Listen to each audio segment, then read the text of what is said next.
This is William with Believe Unlimited. I believe. I will. And today's topic: living life as a pseudonym. So first off, what is a pseudonym? Typical meaning of a pseudonym is a author will write under a name other than their own name, so that it doesn't identify them with the story. For some reason, sometimes it's a crazy story. They don't want their family to be attached to it. Sometimes it's because they have a writer's name and they want to write under it. Sometimes it's because they create different genres and they write under different names under each different genre, that way their stories can be kept separate. It's not all blanketed, and they can have a series on love and a series on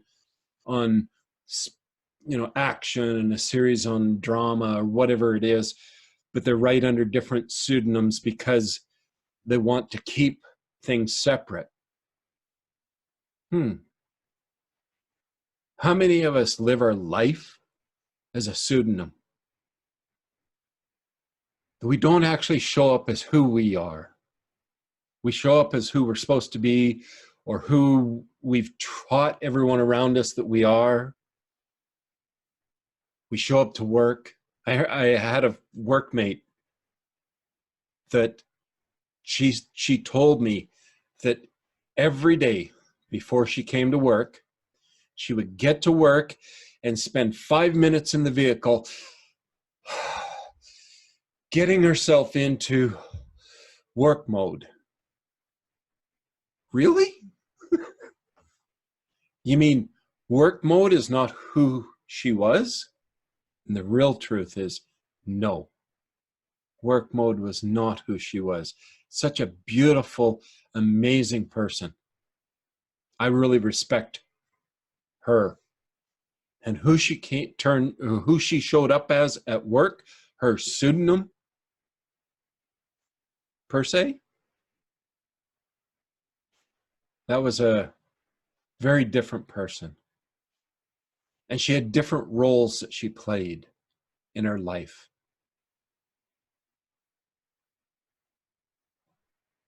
And I'm sure we've all done that. In fact, we're kind of taught to do that.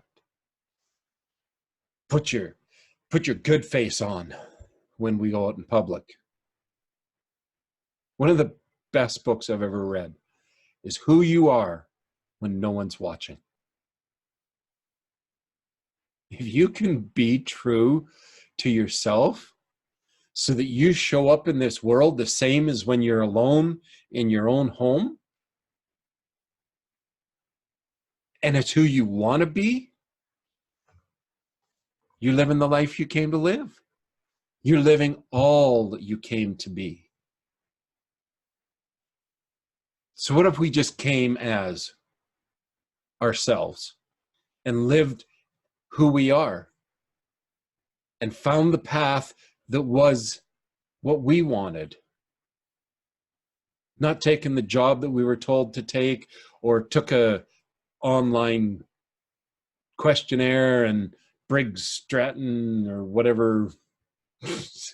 I know it's not that. I was making fun of it.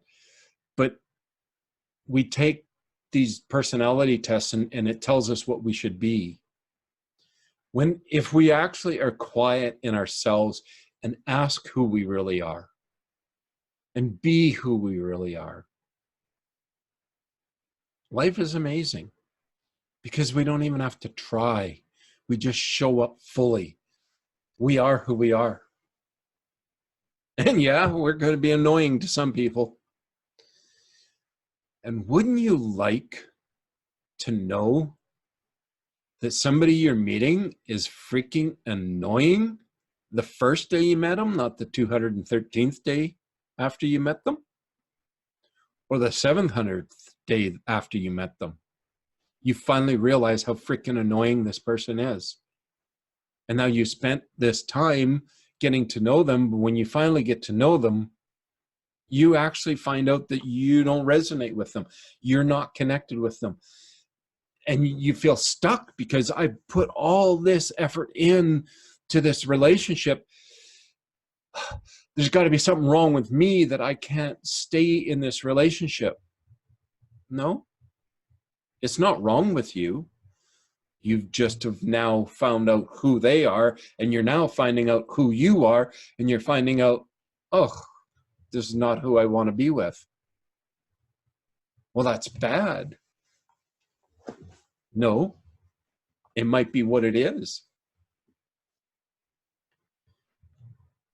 Maybe if we just showed up as who we are right from the very first day, when somebody said, I don't like you, you're not, I don't want to spend another minute with you, you are more excited about that person that's honest and upfront than somebody that went, oh yeah, oh, give me your number, I'll give you a call, and never calls.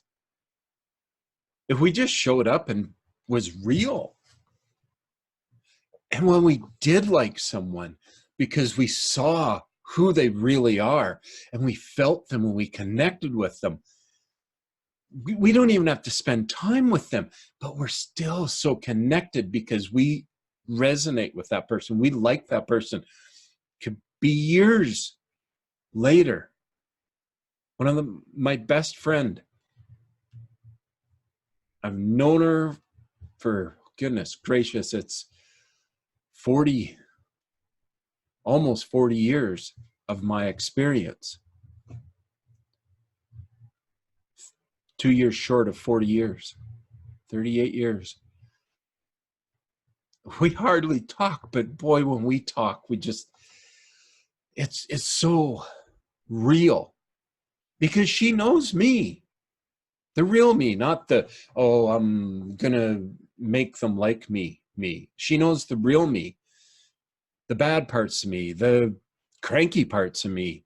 She knows the real me. She knows the true heart of who I really am. She knows the real me.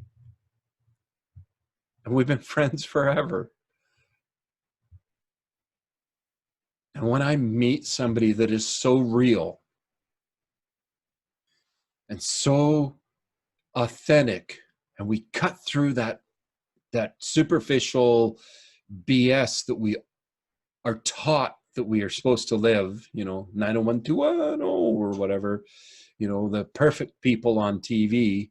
When we cut through all that BS and we get to know who we really are, yeah, I dated myself there, but when we get to know who we really are, all of a sudden we can say, I don't really like you.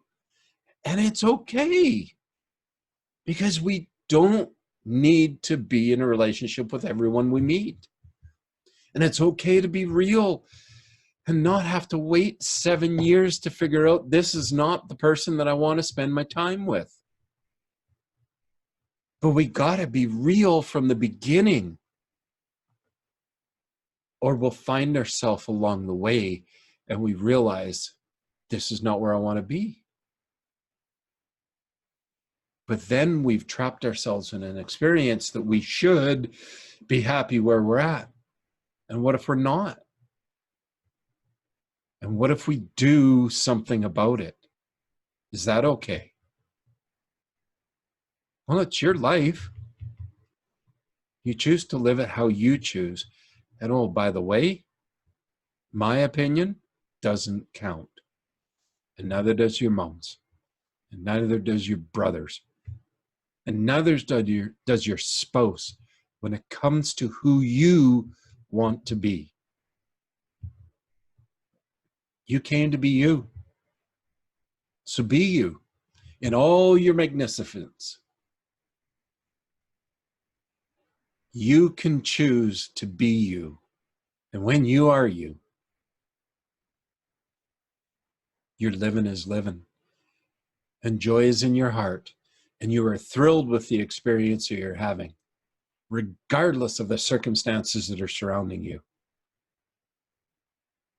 because you're living true to you. And there is only one you. You may be similar to some people, but you are unique in of yourself. I've heard it said, we are all unique, therefore we're all the same. And we're all living the same experience. We're living our life. So choose to be you and be the best you want to be. And if you want to be a lousy you, do it with all your heart. Be the worst you possibly can be. Because if that's true to who you are, do it. If the best you is the best you've got, do it. If you're in a process of growing, like I am, learn each day. I've been the worst me I've ever could have imagined being. I've been the guy, that jerk that you've seen, yelling at a cashier because she didn't have what I wanted. They didn't have it in the store, and what the hell is wrong with them? I've been that lost. I'm not lost anymore. But I didn't know who I was then, and I do now. We all have our own life experience, and our own life experience is a choice upon choice upon choice, and it's an ever-evolving experience. And the day we stop evolving is the day we become disheartened with who we are and frustrated with the life we're living. So live your life, be true to who you are, and remember, you are awesome. So you stay awesome.